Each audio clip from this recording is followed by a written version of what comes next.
1800년대엔 유럽도, 1900년대엔 미국도,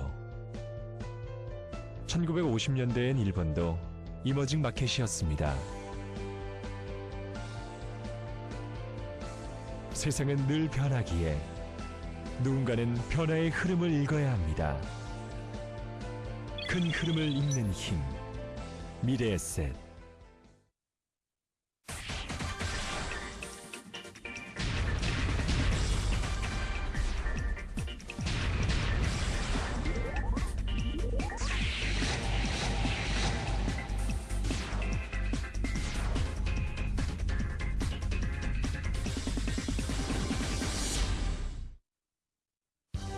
안녕하세요. 한상춘의 경제를 보는 눈 도연영입니다. 1월의 마지막 날입니다. 이번 주는 구정 연휴가 함께 있어서 괜히 들뜨고 또 설레이는 분들 많으시죠? 하지만 오늘과 내일만큼은 차분하게 보내셨으면 합니다. 금융위기 이후 한때 6,000포인트 초반까지 떨어졌던 미국의 다우지수가 마침내 12,000포인트를 기록을 했습니다. 물론 그 이후 다시 12,000선 밑으로 조정을 받고 있지만 여러 가지로 의미가 크다고 할 수 있겠죠. 그런가 하면 한때 세계 경제 대국을 꿈꾸었던 일본의 신용등급이 9년 만에 강등이 됐습니다. 이에 따라서 유럽의 재정위기와 함께 글로벌 증시의 복병이 되지 않을까 싶습니다.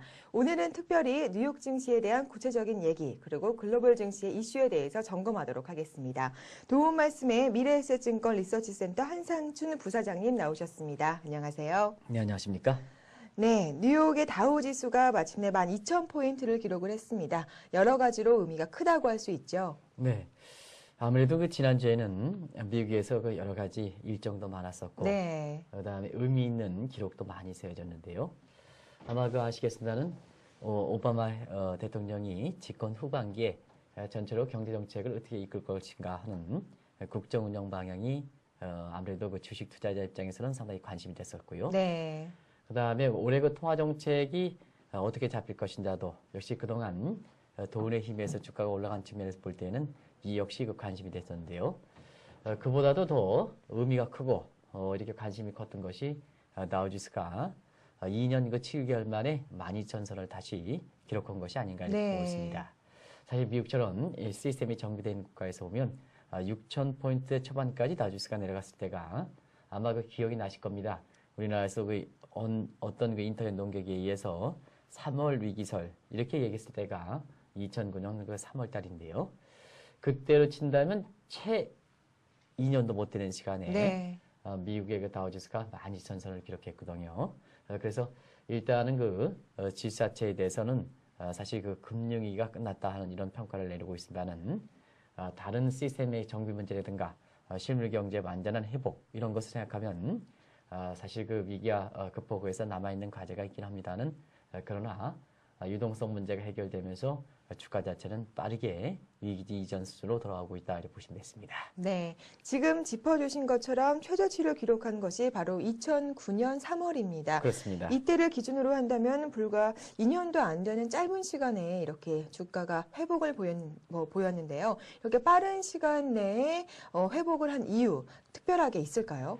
네, 이 미국처럼 정체된 국가에서 네. 빠른 시간 내에 그렇게 배 이상 주가가 올라간 데에는 역시 그만한 그 특별한 이유가 있는데요. 역시 가장 1등 공신을 하면 미국의 이번에 위기 극복의 주체가 됐던 오바마 그 정부와 그 다음에 통화정책을 간장한 연방준비제도의 힘이 가장 컸지 않았나 이렇게 보고 있습니다.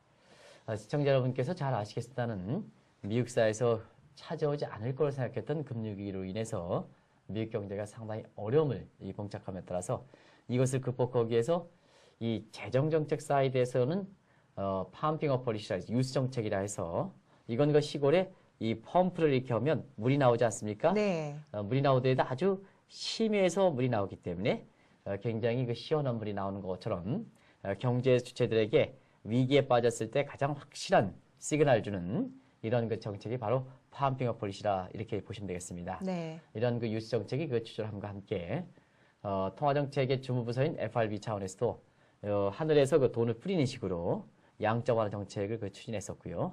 그다음에 금리도 아기가 아장아장 거르는 그 쇼스텝 방식 0.25%포인트씩 단계적으로 내리는 게 아니라 경제 주체들에게 확실한 위기 극복 의지라든가 경기 회복 의지를 주기 위해서 금리를 서너 단계씩 한 번에 떨어뜨리는 믹스대 금리 인하 이 방식으로 추진했었거든요.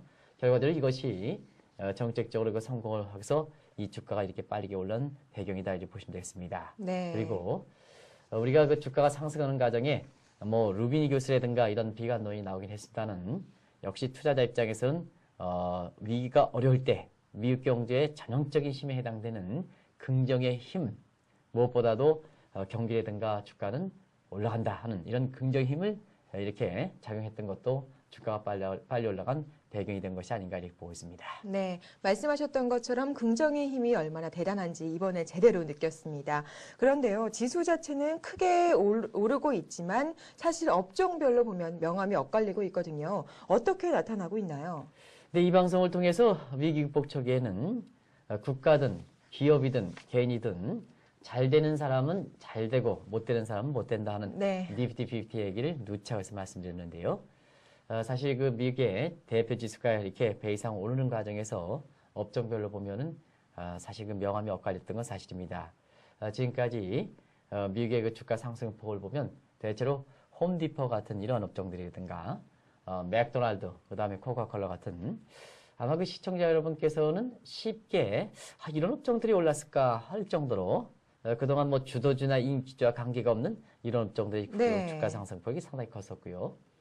반면에 대표 지수가 배 정도 오르긴 했습니다는 미국 경제가 상징격이었던 금융 사이드에서는 아메리칸은행, 뱅크 오브 아메리카라든가 그 다음에 제조업체 같은 경우에는 사실 그 제너럴 일렉트릭이라든가 그리고 IT 업체에서는 시스코 시스템스 이와 같은 미국 경제를 상징했던 이러한 업종들이 주가 상승이 의외로 부진했습니다. 네. 그래서 이번 위기를 거치면서 이런 표현을 쓰거든요. 이번 그 금리 과정에서 미국 경제 현실을 이런 업종별 명화를 본다면 아무래도 미국 국민들이 대체적으로 보면 이런 그 홈디포 같은 할인마트에서 맥도날드를 사 먹으면서 코카콜라를 마시는 이런 것이 결국은 주가 상승을 끌어올렸다 이렇게 보시면 되겠는데요. 네. 사실 그렇습니다. 이런 것은 우리가 이번 위기를 거치면서 빈곤층, 소위 미오피 비즈니스다 해서 베이스 오브 이코노믹 피라미드에서 빈곤층들이 상당히 많이 늘어났거든요.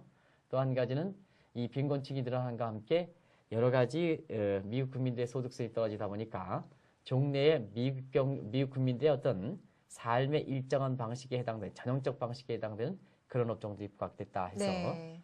대체로 보면 눈에 익지 않은 그러나 사람들이 아주 친숙한 이런 업종들이 이번 위기 과정을 보여서 사실 우리가 보면 이 월가에서 보면 그때그때 주도주에 쫓아가지 않는 사람 냄새 물씬 풍기는 이러한 업종들을 보통 제러미 시겔의 시겔형 업종이라 하는데요. 네. 이런 업종들이 대부분 다 이번에 그 대표 지수를 끌어올렸다 보시면 되겠습니다. 네, 우리 생활과 밀접한 관련이 있는 업종들이 크게 상승하는 모습을 보였는데요.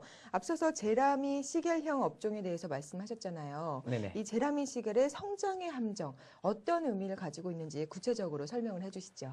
네, 제레미 시겔의 그로스 트랩이라는 것은 사실은 그렇습니다. 일반 투자자 입장에서는 그때그때의 그 재료에 따라서 인기주라든가 주도주를 쫓아서 투자하는 가능들이 보편화되어 있습니다는 그러나 이러한 그때그때 떠오르는 주도주라든가 그때그때 떠오르는 인기주 같은 경우에는 궁극적으로 보면 중장기적인 차원에서는 그렇게 큰 수익이 나지 않는다는 의미입니다. 네. 그래서 사실상 이것을 그때그때 주도주의 함정 내지는 성장의 함정이다 이런 표현을 쓰는데요. 사실 그렇습니다. 모든 뭐 가치 투자라든가 뭔가 해서 이게 중장기 투자를 권유하는 것은 역시 기업 개인 입장에서 투자할 때는 기업이 지속가능 반짝했다가 이렇게 죽는 업종보다는 지속적으로 이렇게 그 성장 가능한 기업들을 투자하는 것이 사실 개인의 그 재테크 차원에서는 더 바람직하지 않느냐 네. 이렇게 보고 있거든요. 그런 차원에서 보면 지속 가능한 국민과 함께 지속 가능한 이렇게 성장할 수 있는 기업들은 뭘까 하는 차원에서 보면 대체로 그 사람 냄새 물씬 풍기는 이런 업종들이 아니냐 이렇게 이제 보고 있거든요. 네. 사람이 이렇게 지구상에서 없어지지 않는 한 사람과 관련되어 있는 이런 의식과 관련된 이런 업종들은 계속해서 이렇게 갈 수밖에 없다 하는 차원입니다.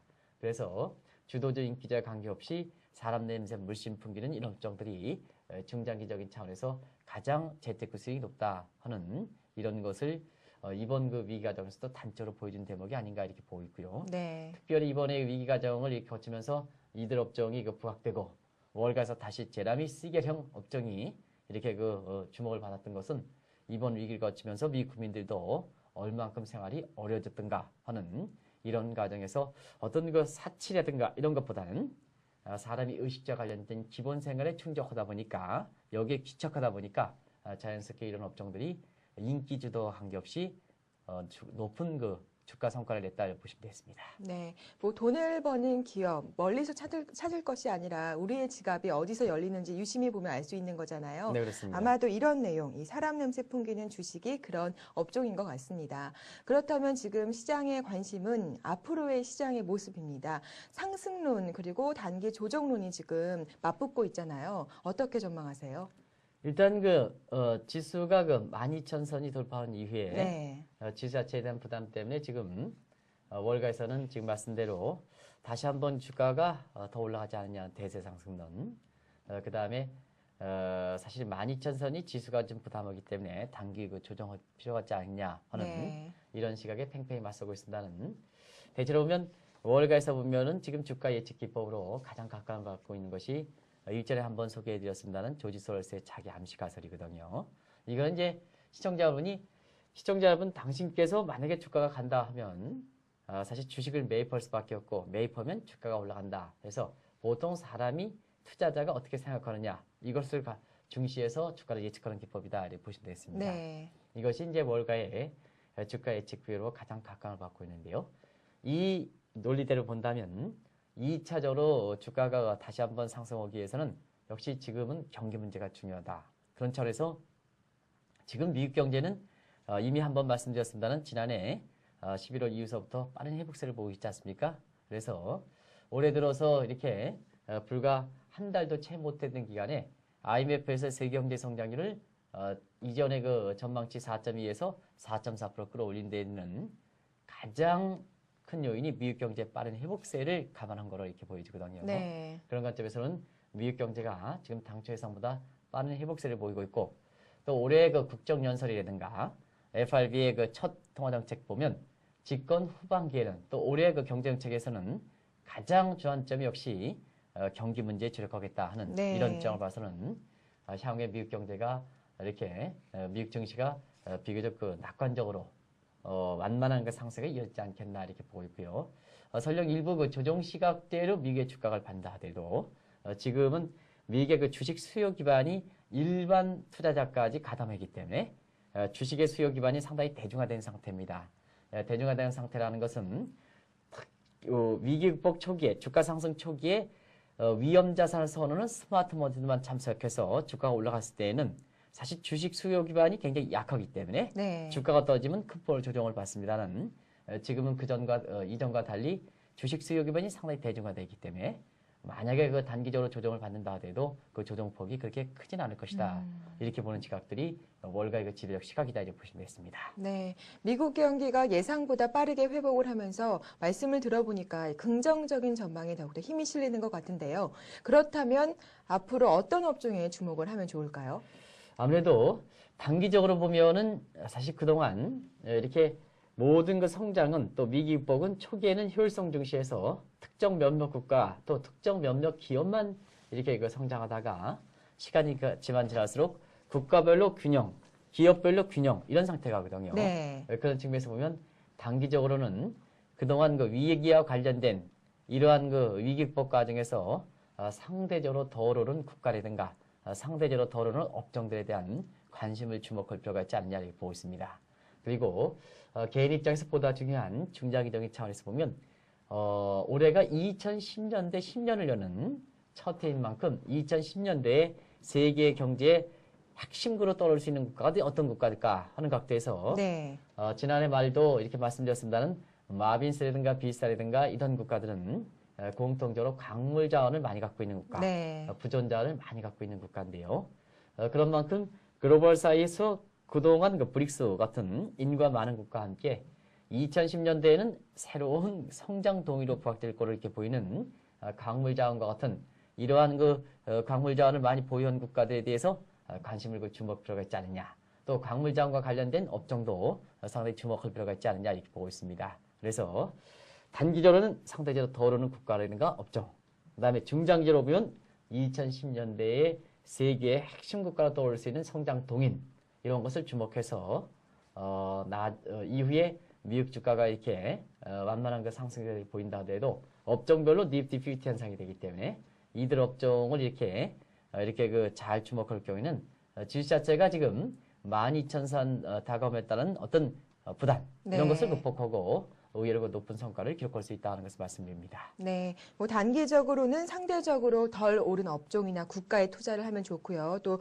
중장기적으로 봤을 때는 광물을 가지고 있는 국가도 떠오르고 있고 이렇게 성장의 핵심이 될 수 있는 업종에 주목을 해봐야 될 것 같습니다. 네, 그렇습니다. 네, 이렇게 미국 증시 좋은 흐름이 전망이 되고 있는데요. 일본 소식도 알아보도록 하겠습니다. 이 국가 신용 등급이 추락을 해서 국제 금융시장에 충격을 주고 있는데 이 소식도 다시 한번 정리를 해주시죠. 네.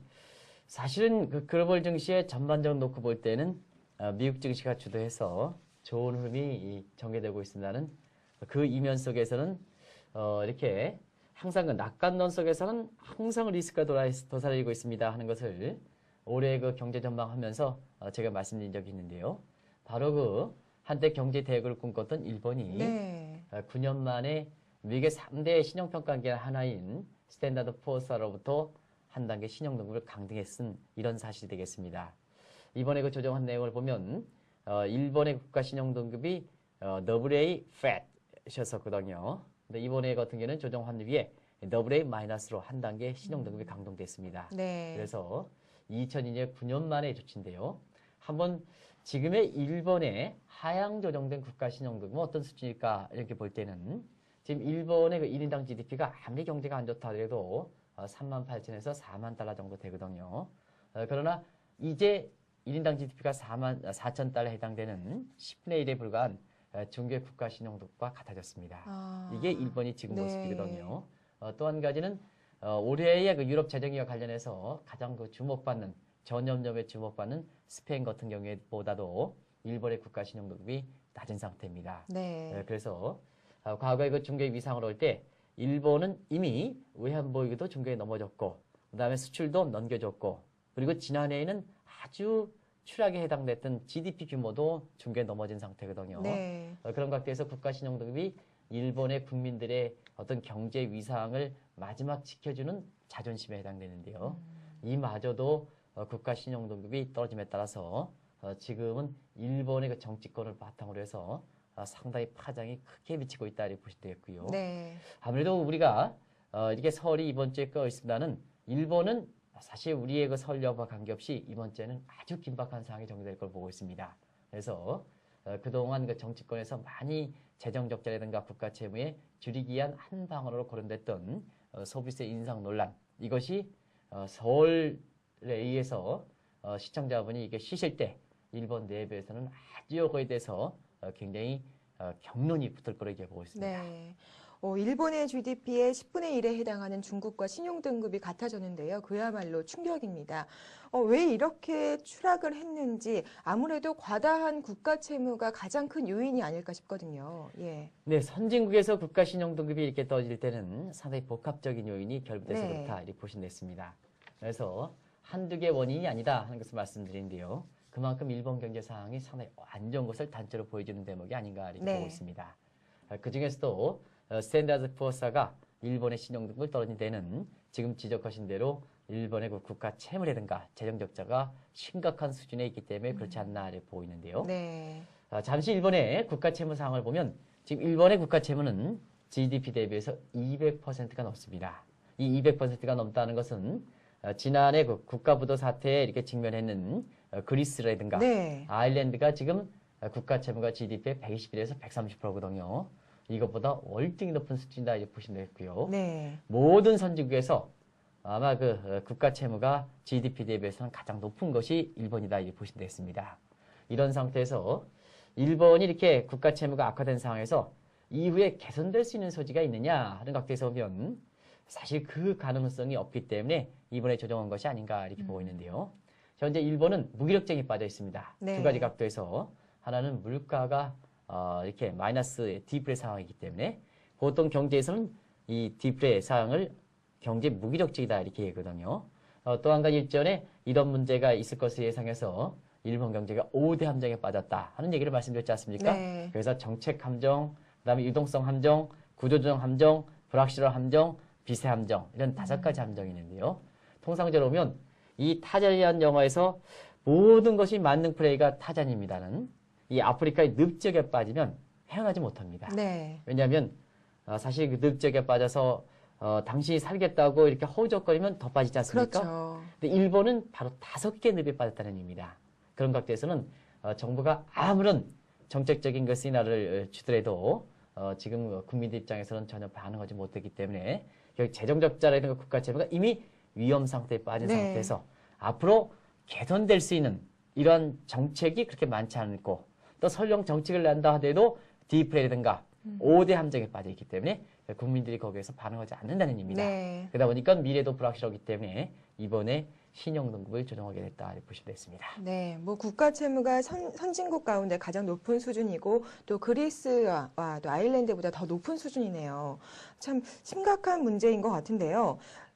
이에 따라서도 일본 내에서는 그동안 논란이 되어 왔던 이 소비세 인상 논의가 본격화되고 있습니다. 이 얘기가 어떻게 구체적으로 나오고 있는지 설명을 해주시죠. 네, 일본은 사실 이렇게 간 나왔던 정부가 이 국가 채무라든가 재정 적자가 S&P로부터 신용등급을 강등할 만큼 어려운 상황에 처했는데도 불구하고 일본에 간 나왔던 정부는 아무래도 자민당보다는 가짝스럽게 정권을 잡았기 때문에 네. 국민들의 그 지지 기반이 취약한 상태거든요. 그러다 보니까 나라의 살림과 여부와 관계없이 굉장히 아주 과다 복지비 지출했습니다. 그래서 일본이 대표적으로 정책 포퓰리즘에 빠져 있는 국가다 이렇게 보시면 있는데요. 네. 지금 어떤 상황이냐 하면 일본이 지금 복지비를 비롯해서 연간으로 쓰는 규모가 한 80조 엔 정도 됩니다. 근데 일본이 여러 각도에서 이렇게 세수로 들어오는 규모가 한 50조 엔뿐이 안 되거든요. 네. 그러면 그 차액에 해당되는 것이 국가채무인데요. 그 30조 엔을 지금 세대가 이렇게 감당하지 못하다 보니까 이전 세대의 소득을 미리 땡겨 쓰는 그 이제 국채를 발행하는 겁니다. 네. 30년 후에 사람들한테 미리 소득을 당겼으면 30년 맞게 국채를 발행하는 거고요. 10년 후에 후세대의 소득을 땡겼으면 그 10년 만기 국채를 네. 발행한다 이렇게 보시면 되겠는데요. 이런 그 국채 발행을 통해서 이 재정적 자본을 메우는 상태거든요. 그런 상태에서 보면 재정적자가 재정적자를 불거진다는 얘기입니다. 결국 재정적자가 재정적자를 불거진 상태에서 사실상 일본의 그 경기 침체가 단기에 회복될 수 없다 보니까 결국 일본이 마지막에 해당되는 증세를 통해서 네. 특히 소비세 같은 이런 간접세를 통해서 정부의 세수 증대를 통해서 재정적자도 메우고 국가 채무도 줄이고 그래서 신용등급도 개선시키겠다 하는 철에서 그동안 그 소비세 관련된 얘기가 많이 거론되었습니다는 이거는 간 나왔던 정부가 추진한다 하더라도 소비세 같은 경우에는 또 국민들의 저항이 만만치 않습니까? 그렇죠. 그렇기 때문에 반대당에 해당되는 자민당이 반대를 해서 그동안 이렇게 끌어왔던 문제이긴 합니다는 이번에 그 신용등급의 강등을 계기로 해서 이 논의가 아주 본격화될 가능성이 높지 않나 보고 있습니다. 네, 일본 지금 현재의 모습대로 간다면 악순환이 계속될 것 같은데요. 말씀하셨던 것처럼 일본이 소비세를 인상할 수 있는 여유가 있느냐가 관건일 것 같습니다. 반발이 무척 큰 상황이죠.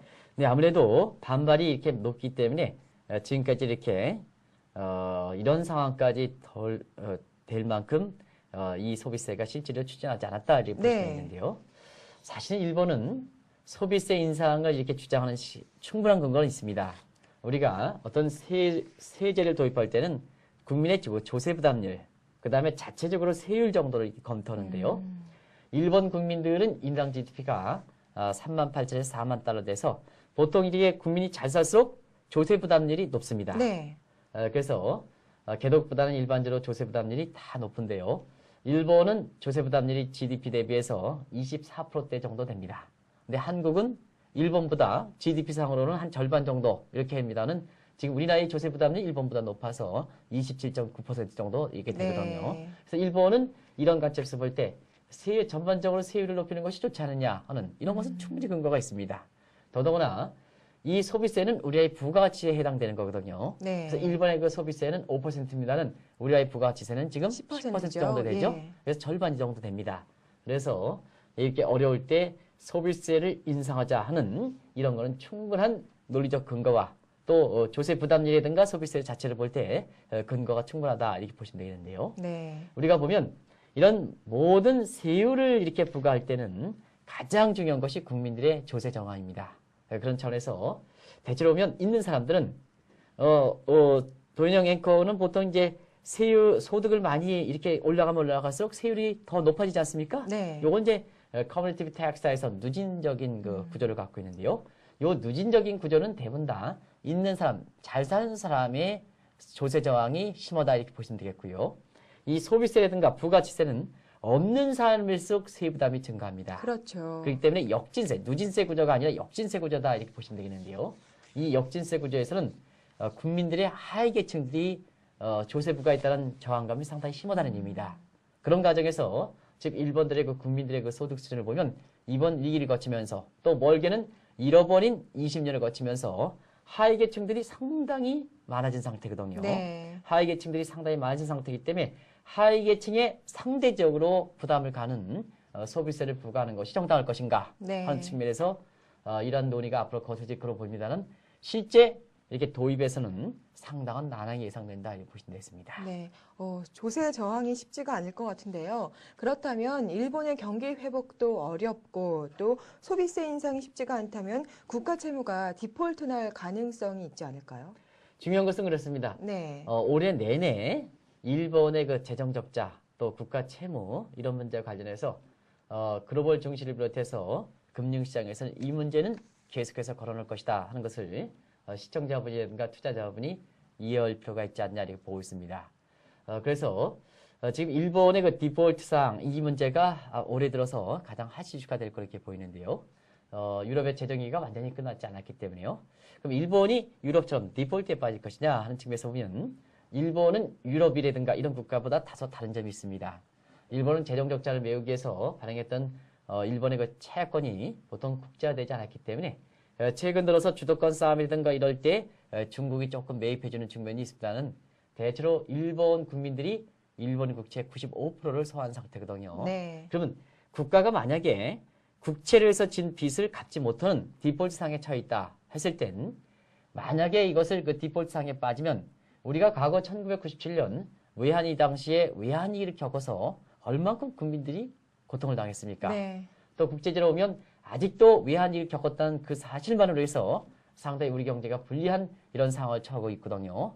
예를 들어서 외환위기를 겪지 않은 국가와 외환위기를 겪은 국가와 동일한 경제 상황에 놓고 볼 때는 사실 지금 상황에 있어서는 동일하게 경제 여건이 이랬다 하더라도 외환위기를 겪었다는 그 사실만으로 국가 신용등급 평가에서 2에서 3단계 나쁘게 평가받습니다. 네. 이것을 스티그마 이펙트라 하는데요. 아마 시청자분께서는 은행에 그 거래하시다가 신용불량 상태에 빠져서 그 위에 아무리 사업이 잘 되시고 아무리 재테크를 잘 써 그 위에 그 부자가 됐다 하더라도 과거에 신용불량자 한번 걸린 사실에 의해서 신용등급상의 불이익을 당하는 것을 보통 스티그마 이펙트, 낙인 네. 효과다 이렇게 부릅니다. 이 낙인 효과라는 것은 아시겠습니다는 우리가 과거에 이 추노 이렇게 그 드라마 연속극이 있었죠. 거기서 보면 아마 도인행 앵커께서는 그 탤런트 남자 탤런트의 그 복근이 이렇게 하면 그 때문에 그 드라마를 볼지 모르겠습니다는 이 추노의 추노 하면 과거에는 노예를 이렇게 상징하기 위해서 딱 그냥 뒤지 그렇죠. 않습니까? 그걸 생각하시면 바로 이 낙인 효과에 대해서 이렇게 이해하실 수 있다 이렇게 보시면 네. 되는데요. 사실 일본이 만약에 이렇게 디폴트 상황에 빠져서 이러한 그 상황에 빠지면 일본의 위상 추락이라든가 또 한때 경제 대국을 꿈꿨던 일본 국민들의 자존심 상실하는 문제는 엄청나게 크게 네. 보거든요.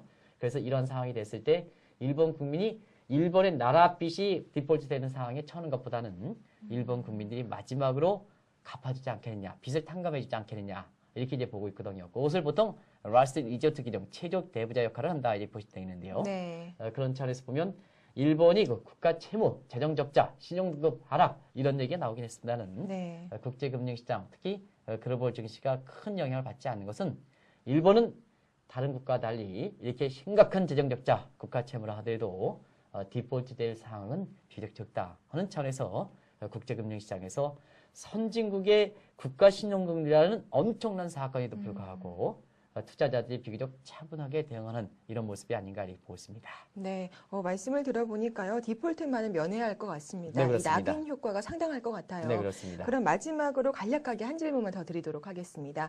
일본 증시, 일본 경제가 이렇게 어려워진 상황인데요. 우리나라 경제에는 어떤 영향을 주게 될까요?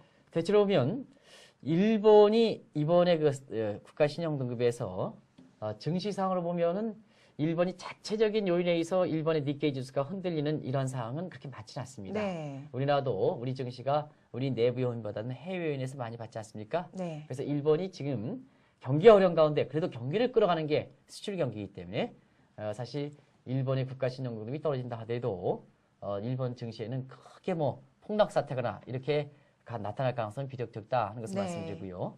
반면에 그동안 일본의 경제 여건에 관계없이 일본의 엔화가 강세가 됐던 것이 사실 일본 경제를 어렵고 경우에 따라서 재정적자 국가 채무를 더 어렵게 했고 이번에 신용 등급이 떨어졌던 직접적인 또 배경도 됐다 이렇게 네. 보시면 되거든요.